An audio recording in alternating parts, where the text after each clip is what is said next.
Warahmatullahi wabarakatuh. Selamat pagi semuanya. Kita kembali di pelajaran fisika. Baiklah, sebelum kita belajar, marilah kita berdoa. Mudah-mudahan apa yang akan kita pelajari dapat bermanfaat dan kalian diberikan kemudahan. Berdoa menurut agama masing-masing. Saya persilahkan. Selesai. Baik anak-anak. Setelah kita kemarin belajar mengenai besaran dan satuan, kita sekarang beralih ke bab 2, yaitu besaran vektor. Kita kembali membahas besaran. Di pertemuan lalu kita membahas besaran pokok dan besaran turunan. Sekarang berdasarkan nilai dan arahnya, besaran dibagi menjadi dua. Yang pertama ialah besaran skalar, yang artinya besaran yang hanya memiliki nilai saja. Seperti apa? Seperti waktu ataupun massa dan yang lainnya. Kemudian ada juga yang kedua, yaitu besaran vektor, yaitu besaran yang tidak hanya memiliki nilai tapi dia mempunyai arah. Besaran vektor ialah besaran yang memiliki nilai dan juga arah. Apa contohnya? Gaya,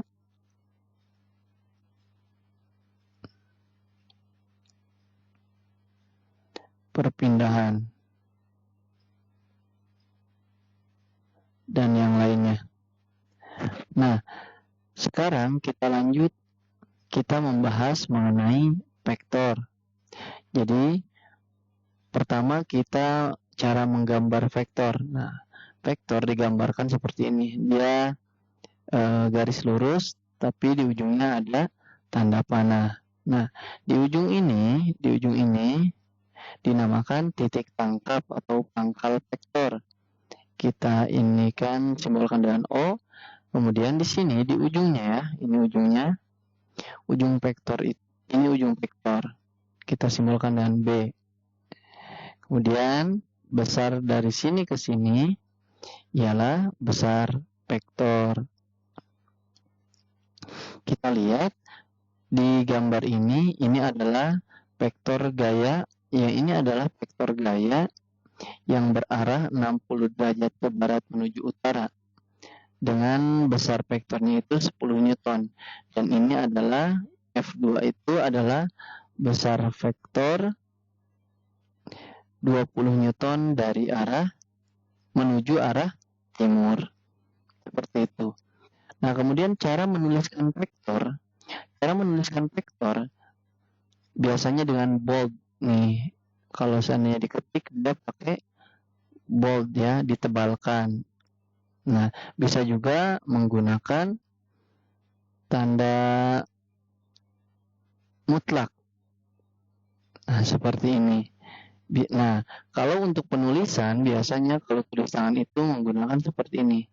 A tambah titik panah atau A titik panah atau F gini, seperti itu. Itu menandakan bahwa ini adalah vektor. Kemudian vektor dikatakan sama besar jika arah dan besar vektor itu sama.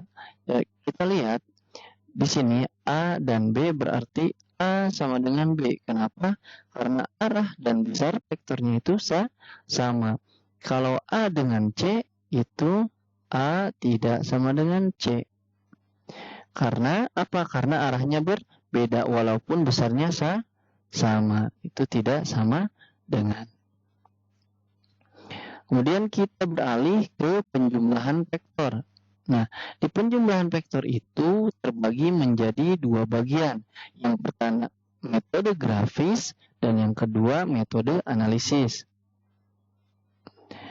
Di metode grafis ada ya, yang pertama itu metode segitiga, jajar genjang, dan poligon.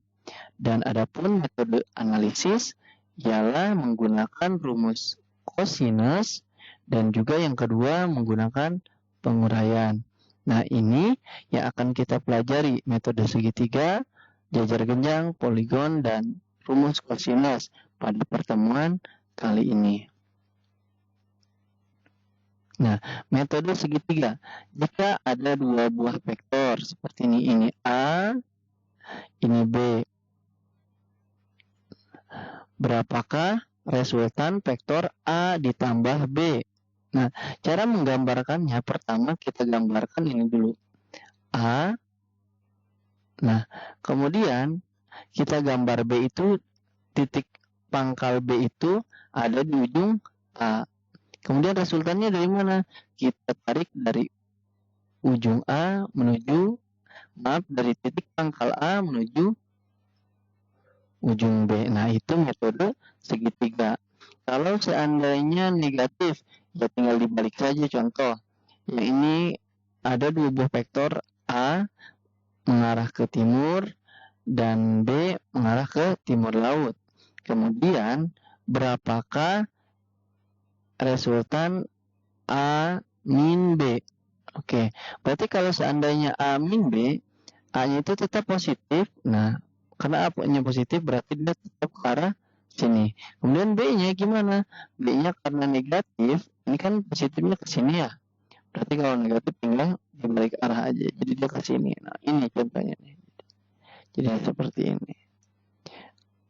Nah, contoh, dua buah vektor A dan B memiliki besar 12 Newton ke arah kanan dan vektor B dengan besar 5 Newton ke arah kanan. Ini bisa dilihat ininya ya. Nah, katanya tentukan besar dari kedua vektor tersebut jika kita jumlahkan dengan metode segitiga. Berarti kita gambar vektor A apa? Vektor A itu berapa Newton? 12 Newton. Berarti yang ini ya. Seperti itu, anggap aja lurus ya. 12 Newton seperti ini. Nah, kemudian B-nya itu 5 Newton. Sini ya. Nah, seperti itu. Berarti A plus B-nya dari mana? Dari sini ya. Resultannya dari pangkal A. Ini A. Ini B.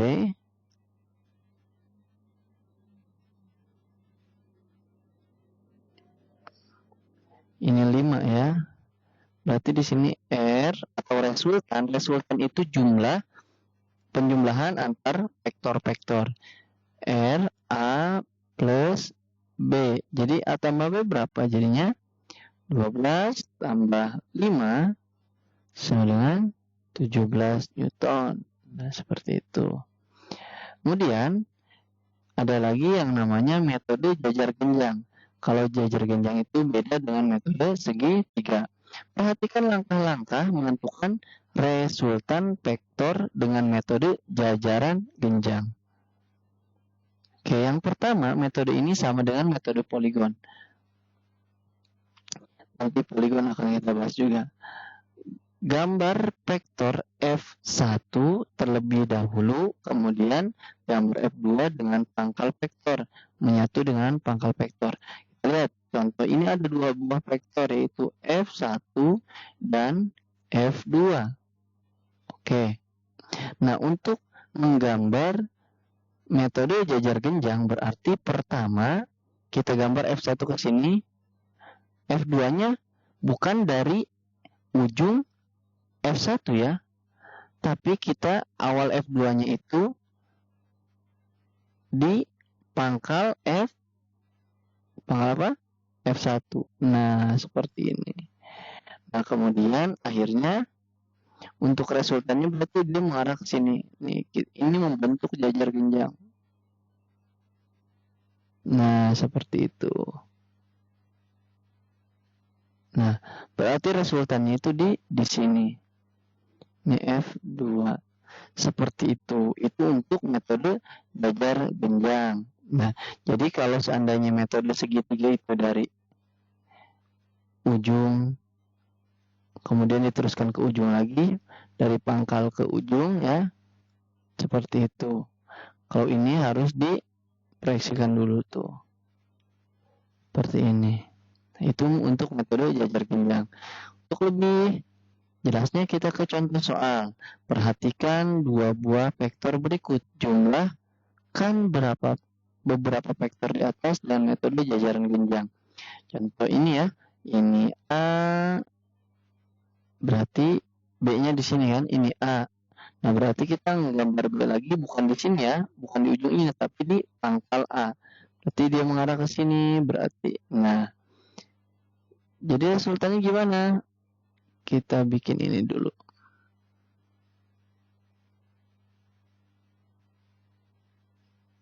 Nah, ini resultan A, B-nya. Berarti di sini R sama dengan A plus B, seperti itu.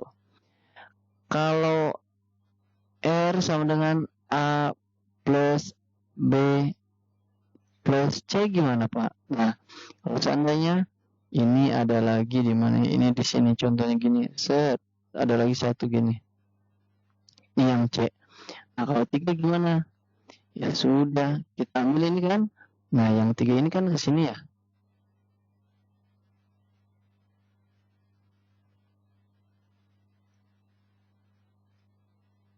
Gini kan? Nah, seperti itu. Berarti nanti diambil resultannya yang ini.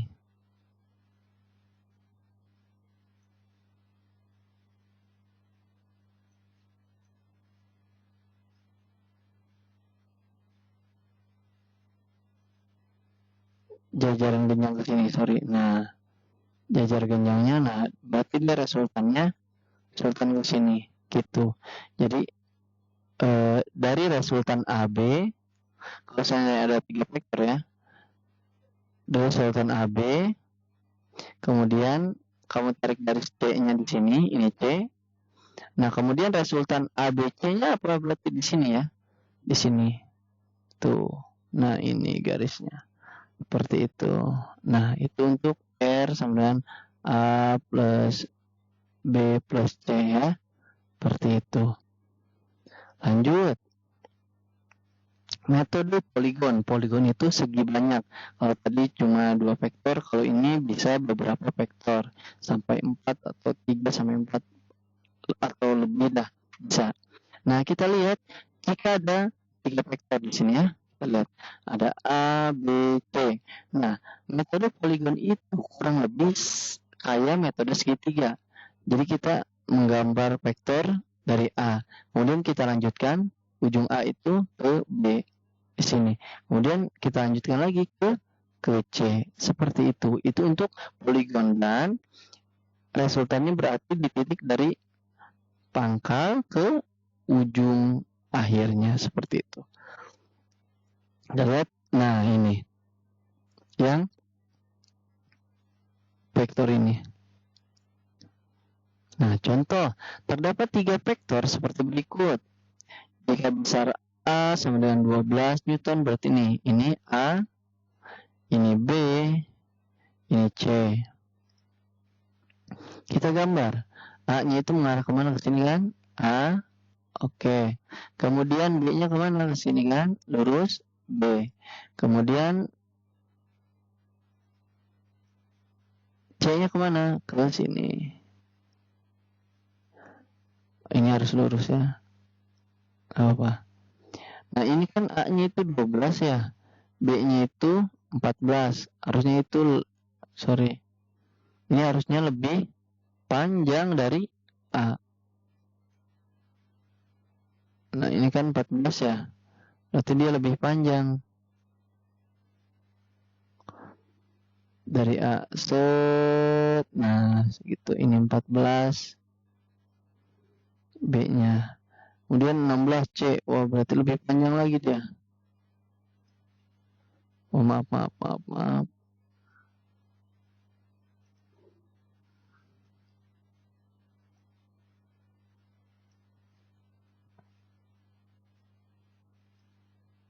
Nah, seperti itu. Nah, berarti ini ujungnya ya. Set. Berarti kita resultannya dari sini, pangkal A ke ujung C. Anggap aja lurus ya. Di sini. Berarti ini itu 16 ya. Ya sudah. R sama dengan A plus B plus C. Nah, sama dengan berapa tuh? 12 tambah 14 tambah 16. Seperti itu, sama dengan 30 tambah 42 Newton. Seperti itu ya, untuk poligon. Nah, kemudian sebelum saya membahas tentang metode analisis, saya akan menjelaskan sedikit mengenai trigonometri. Nah, trigonometri itu terdiri dari sin, cos, tan. Nah, kalau sin itu kita lihat di segitiga ini, di sin itu apa? Sisi depan miring. Ini depan, ini miring. Kalau kita singkat jadi depan miring, demi. Sin, demi. Sin itu demi. Kalau cos itu sami. Samping per miring. Berarti samping, ini yang samping per miring. Atau A per C. Kemudian tan itu sisi depan per sisi samping. Atau B per A. Nah, ini adalah sudut istimewa. Sudut istimewa ini harus kalian hafalkan.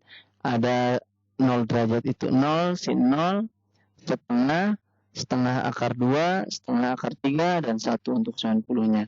Nah, di kuadran ini kalau kita bentuk ini ya, ini kan seandainya kita buat lingkaran ini, jadi 360 derajat ya. Di sini berarti 90, di sini 180, sin 270. Nah, ini kita bagi menjadi 4. Ini namanya kuadran 1, ini namanya kuadran 2, ini namanya kuadran 3, ini namanya kuadran 4. Nah, yang di kuadran 1, semua sudut-sudut ini, sin ini bernilai positif semuanya. Ya, semua positif. Semuanya positif. Nah, kalau di kuadran 2, hanya sin.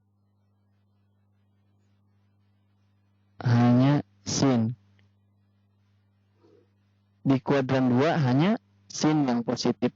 Di kuadran 3 hanya tan yang positif. Di kuadran 4 hanya cos yang positif. Contoh nanti kan ada contoh. Ada namanya berapa? Ini contoh sudutnya 120. Sin 120 berarti sin 120 berapa? Cara ngitungnya gimana? 180 diambil 120. Jadi 60. Jadi sama aja, berarti sin 120 itu sama dengan sin 60 derajat. Seperti itu. 60 derajat berapa? 1/2 akar 3. Positif atau negatif? Positif, karena dia ada di kuadran 2. Di kuadran 2 itu berarti dari 90 sampai 180. Kalau 190 di sini berarti dia udah minusinnya gitu ya. Seperti itu. Nah, kita lanjut ke metode analisis rumus cos dan sin. Rumus kosinus digunakan untuk menentukan besar vektor, kemudian resultan atau resultan vektor. Oke. Kemudian sedangkan rumus sinus untuk menghitung arah resultan vektor atau arah vektor resultannya. Perhatikan dua vektor P1 dan P2 dan resultannya FR yang digambar dan menggunakan metode jajaran genjang. Nah, ini kalau dua vektor biasanya dia menggunakan metode jajaran genjang ini. Oke, kita lihat di sini ada vektor 1, P1, kemudian ada P2. Nah, untuk menentukan di sini lihat keterangannya bahwa A1 itu sudut apit antara vektor 1 dan vektor 2. A itu yang ini ya. Nah, A itu alfa sudut ini. Oke, itu sudut alfa. Kemudian peta 1 ini dari sini ke sini. Sudut yang dibentuk oleh P dengan P1. Oke, V1. Kalau sudut ini, sudut yang theta 2, ini sudut yang diapit oleh V2 dan VR. Seperti itu. Jika diketahui besarnya vektor V1 dan V2 dan sudut apitnya alfa, maka besar vektor resultan dapat ditentukan dengan rumus VR sama dengan Pi kuadrat plus Pi kuadrat 2 V2 kuadrat plus 2 kali Pi1 Pi2 cos alfa. Nah, untuk ini V ini bisa juga tergantung ya, ini bisa A1 kuadrat plus A2 kuadrat plus ini B, A plus B 2A kali B cos alfa. Cos alfa itu berapa? Jadi kalau seandainya kita ubah, kalau seandainya ini alfa berarti ininya A ya, ini B, ini A, ini B. Oke. Nah, seperti itu. Nah, jadi ini tuh bukan rumus bakunya yang V-nya ya. Ini bisa kalian ubah juga. Ini bisa kalau seandainya vektornya berbentuk gaya ya, jadinya gaya F1 tambah F2 kuadrat, bisa ya. Ini jadi enggak terpaku harus pi, enggak. Seperti itu. Ini 2 F1 kali F2, jadi tergantung vektornya. Seperti itu. Nah, ini rumus untuk mencari resultan dua vektor. Kemudian, nah untuk arah vektornya, arah resultan theta 1 atau theta 2 dapat ditentukan dengan rumus sinus. Ini. Kalau mencari sinus ini, si theta 1 di sini, berarti nanti sin 1 per pi 2 sama dengan sin ini per PR. Atau kalau mencari ini sin theta 2 per pi 1 sama dengan sin alfa per PR. Untuk lebih jelasnya langsung saja ke contoh soal. Kita lihat nih ada dua buah vektor. Nah, ini kan berbentuk gaya ya. Ini berbentuk gaya, vektornya itu gaya. Kenapa gaya? Ini tuh gaya, F itu lambang dari gaya. Vektornya ini kan dua ya, ada F1 dan F2. Nah, berarti di sini kita suruh mencari resultan dan arah resultan. Nah, kita gambar dulu, kita bentuk metode dengan jajaran genjang. Karena yang tadi ya, kita fokusnya ke yang tadi seperti ini nih. Karena ini kita menggunakan metode analisis rumus cos dan sin. Kita lihat. Berarti kita gambar F1 sini F1 3 Newton. F2 nya itu nah ini di sini dia 60 derajat ya, berarti alfanya di sini 60 derajat. Kan kita ke jajaran itu ya, kita buat nah di sini berarti ini apa? Ini resultannya. Nah, seperti itu. Berarti di sini bisa ini ada theta 1 dan di sini theta 2. Oke, baik. Seperti ini. Nah, kita langsung masukin rumusnya. Rumusnya apa? R sama dengan akar F1 kuadrat plus F2 kuadrat plus 2 kali F1 kali F2 cos alfa. Seperti itu. Nah, kita lihat. Tuh. Kita lihat. Benar kan? Kemudian kita F1-nya berapa? F1-nya kan 3 ya? 3. Kita masukkan 3. Kemudian F2-nya itu 4. Oke, nah 2 kali 3 kali 4 cos 60 derajat. Kita tahu bahwa yang sudut istimewa, makanya saya tadi menekankan kalian untuk hafal, karena sudut istimewa itu nanti akan sangat terpakai untuk menentukan sudut. Cos berapa, cos 30, cos berapa. Nah, ini jadi harus kalian hafal. Seperti itu. Untuk cos 60 berarti setengah. Nah, kita lihat ini 9 tambah 16 tambah 2 kali 3 2 kali 3 kali 4 kali setengah, hasilnya 9 plus 16 plus 12 sama dengan akar 37. Dan kita dapatkan resultannya itu, FR-nya itu di sininya berarti berapa?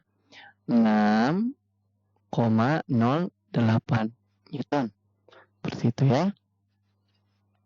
Nah, kemudian untuk arahnya itu arah ininya berarti kita akan menentukan theta 1 atau theta 2. Kita tentukannya theta 2-nya saja ya, theta ininya nih. Berarti apa? Berarti rumusnya ini. Sin theta per F2, kalau kita kembali nih, saya kembalikan, kita lihat di sini. Kalau di sini kan F2-nya di sini ya, F2 per sin ini. Oh, ya. Berarti di sini F2, di sini per sin theta 1 ya. Seperti itu. Berarti sin theta 1 kita kasih aja per F2 sin alfa, alfanya yang ini ya, alfanya nih, sudut antara ini. Nah, sudut yang ini alfanya tuh, sudut antara A dan B. Berarti sin alfa per 4, F2-nya kan 4 ya. Nih, F2-nya 4. Kemudian FR-nya itu yang kita masukkan tadi, yang kita dapat 6,08. Kita masukkan lagi. Nah, kemudian sin per 4 sama dengan, kita ubah sin 60 derajat itu setengah akar 3 per 6,08. Kemudian sin ini naik ke sini ya, naik dikali, jadi setengah akar 3 dikali 4 per 608. Nah, kemudian ini jadinya 2 akar 3 per 6,08. Jadi sama dengan sin theta sama dengan 0,57. Artinya sin theta 0,57 ini, sin theta berapa hasilnya 0,57, atau sudut berapa hasilnya 0,57. Nah, jadi biasanya ini kalau seandainya angkanya sulit, silahkan cari di kalkulator 0,57. Nah, ternyata didapatkan bahwa 0,57 itu berapa derajat? Ternyata 0,57 itu 34,75 yang ini. Seperti itu. Oke. Saya rasa pertemuan kali ini cukup sekian. Jika ada pertanyaan, silahkan hubungi saya di 085156790096. Silahkan hubungi saya jika ada pertanyaan. Saya cukupkan, kurang dan lebihnya mohon maaf. Tetap jaga kesehatan, tetap sehat selalu ya. Assalamualaikum warahmatullahi wabarakatuh. Salam sehat.